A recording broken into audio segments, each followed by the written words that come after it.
Hello and welcome. Today we're going to spend about 15 minutes discussing what you need to know about print on demand before you get started. All information will be in the description, including timestamps and resources. We are also going to be looking at an example website that is currently live. All right, why print on demand? So there are pros and cons. Pros for print on demand are pretty simple. There's little to no startup cost depending on the platform. They do stock popular items, which typically includes t-shirts, mugs, stickers, magnets, and more. Every item is made to order and then shipped directly to the customer. Now, the cons, on the other hand, every platform's fees do differ. It can be time consuming to set up with little return on investment depending on the platform you choose.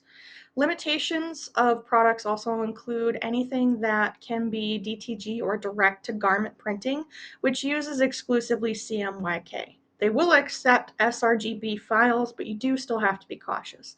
If all of that sounds like I'm speaking Greek, then I do highly recommend researching it before you get started. It's important to understand so that your designs turn out how you want them to, so you're not disappointed with your products.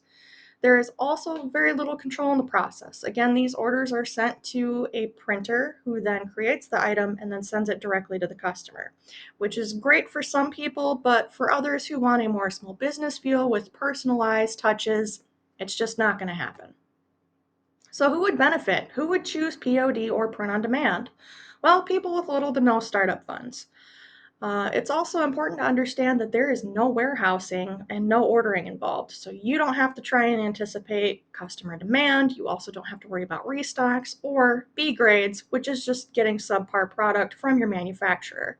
It's also very hands off. So this is great for people who are students, who maybe have other things that they're worrying about, like a career or other shops that they're managing.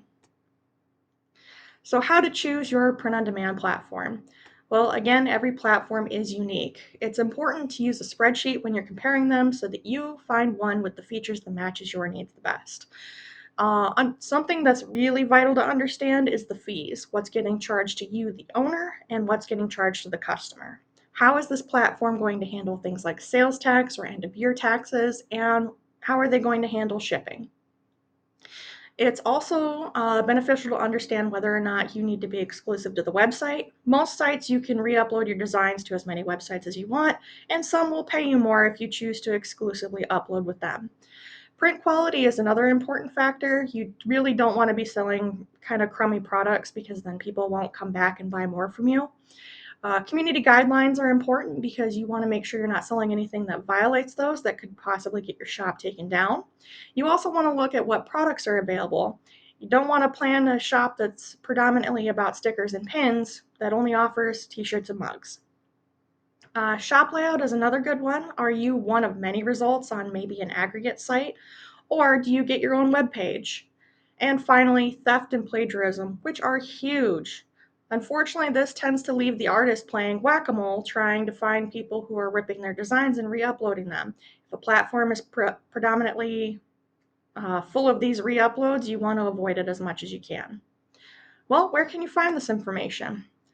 YouTube is one of the best resources I found. I looked at haul videos and seller reviews to get an idea of what the quality of products were, is the base item quality, how does the print come out looking, were colors as expected, did sellers have a good experience, and did customers like it and want to come back and buy again? The platform website itself should also include things like their policies, community resources, and tutorials. Any good website will have all of this laid out for you very clearly. Otherwise, I would avoid them because then you're going to run into difficulty later if you have a question and you don't have anything to refer back to. Another good place to find information would be Google because you may find forums and blogs that have more detailed accounts of what people have gone through. Maybe they're disappointed that the print quality has changed. Maybe a seller is deciding to no longer use that platform for one reason or another. Either way, it's great to do your research first before you end up disappointed in your experience. How to set up a POD or print on demand shop. Well, again, those community resources and guides are going to be key. They will provide you with the most information on how to set up and what you're allowed to sell. Platforms like YouTube might also have video tutorials. I would also suggest setting up a separate email to keep everything for your shop segregated into its own secure inbox. And I would also recommend a calendar to manage things like promotions, shop maintenance, and maybe if you want to do coordinated item drops for, say, holidays or big events. Understand what products that you plan to stock and what products they offer before you go ahead and pick a shop. Also understand what your competition is doing on the website and how you can either do it better or implement it in your own shop to get customers' attention. Finally, understand what assets you're going to need when creating a store.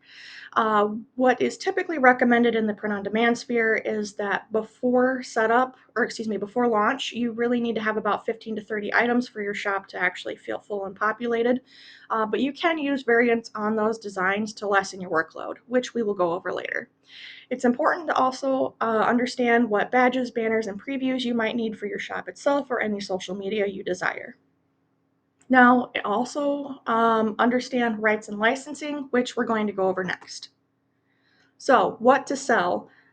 Referring to those community guidelines and licensing, I would also recommend that you only sell original works if you don't have a strong understanding of copyright.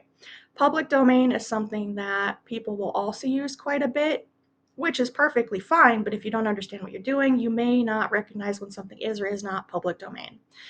Creative Commons or CC0 can be very tricky to manage if you don't understand what is or is not allowed by that specific license because they do vary. If you're unsure about copyright, fair use, things like that, I would refer to the Elizabethtown College Quick Start Guide that goes over all of that, linked in the description, because they do a great job of breaking down what you can use and how you should use it. If you're completely new to copyright, I would start with the Copyright Alliance's education section because they do break down and define these terms in a very digestible way, also in the description. Now, what are some examples? Examples includes font, fandom, faces, and assets. These are the ones I most commonly refer to because they do have the trickiest rights and obligations. Fonts, some might be, available for use in the Creative Commons, but they might also say not for commercial use. So be careful what you're picking and using. Fandom, it depends on the print-on-demand provider, but some actually do have licenses for certain IPs or intellectual properties that you then can post your fandom works and sell it legally through. If not, I would recommend against it. Faces, also known as a likeness, I would completely avoid entirely because you do not have the right to sell it, and that can be an issue later. Assets is very tricky. There are certain sites like Canva out there that are very popular for people to create their designs and resell off of. However, I would understand what the rights and obligations are with that before you upload and resell. Here's an example. I created this desk mat that is based off of a playing card, but if I wanted to, I could also sell this Sir John Tenniel print, which is based off of playing cards because it is a public domain work. This was made back in 1865. However, if I wanted to sell this Disney Alice in Wonderland playing card inspired piece, I would highly recommend against it because this is Disney's IP. It is protected by their copyright. Now, one way that you can reduce the amount of work that you need to do in order to get your shop established is you can use the same file to make multiple products. Here we have the logo for the shop we're going to review later, and this was created in coordination with Void Realms. And from this, we made multiple products. Now, I actually have some of these physical products here. We made a pin using their design. We made stickers using that design, and we also made magnets, which is pretty awesome. Customers love the variety and they like the option to be able to get a design they like on a different item. However, you might encounter situations where you may need to use a different design for an item. That could occur, for example, I'm wearing the full-size t-shirt of this, but if I wanted to upload a pocket-sized print, I would have to create a smaller file size that the website could then use to print that. So that might duplicate my work because I have to resize an image. It's really not that much extra work though, and it provides customers with a little more choice. Media assets. This is another huge one. I recommend understanding the context in which your images exist. So for example, when Void Realms created their logo, we both understood that there would need to be multiple versions. For example, this white outline one is for their Discord, which is pretty much used in dark mode. That way this stands out. However, on their shop website that I created, there's this one where we changed the outside ring to black so it stands out against the white background and has a little bit more of a pop. There are also things like item previews you might want to make, depending on if you have drop downs involved so that customers know what is available in a listing and they don't miss one of their options. We'll go over that when we review the website a little more. And finally, you have banners and badges. I would recommend Googling what the dimensions need to be and what the DPI or dots per inch are so that when you create this and upload it, it doesn't show up kind of warped or weird looking, because it can be off-putting to customers to have a website that just looks a little off. It really disrupts their trust. And then finally, before we get to the website, we need to do a quick review because we did go over a lot in a short amount of time. So, every print-on-demand platform is different. Research your options. Find what's going to fit best for you when it comes to the fee schedule, the features, and the products. Choose a print-on-demand platform that works for your needs, but also works best for you financially. Use the platform's guides for recommended dimensions and image formats so that when you upload your prints, they come out looking how you want them to. It's optional to establish a new email to keep that information separate, but I do highly recommend it. And finally, but most importantly, know the TOS or terms of service for whatever website you choose, the community guidelines, copyright, and licensing before selling anything. You don't want to end up in maybe a lawsuit over infringing on someone's IP or with a shop takedown because you violated one of these. Now, learn from my mistakes. Some little lessons that I've learned over the course of doing this is to keep the original file anytime you need to resize something and just create a duplicate to resize it. This will keep you from accidentally distorting your images or messing up how the resolution looks. Keep all images well organized for upload. I usually do what shop it's for, what the image is, and then the dimensions so that when I'm looking at thumbnails, I can easily pick out the one I need appropriate for the upload. When you Google recommended sizes, I said this already, but I want to reaffirm that this is very important.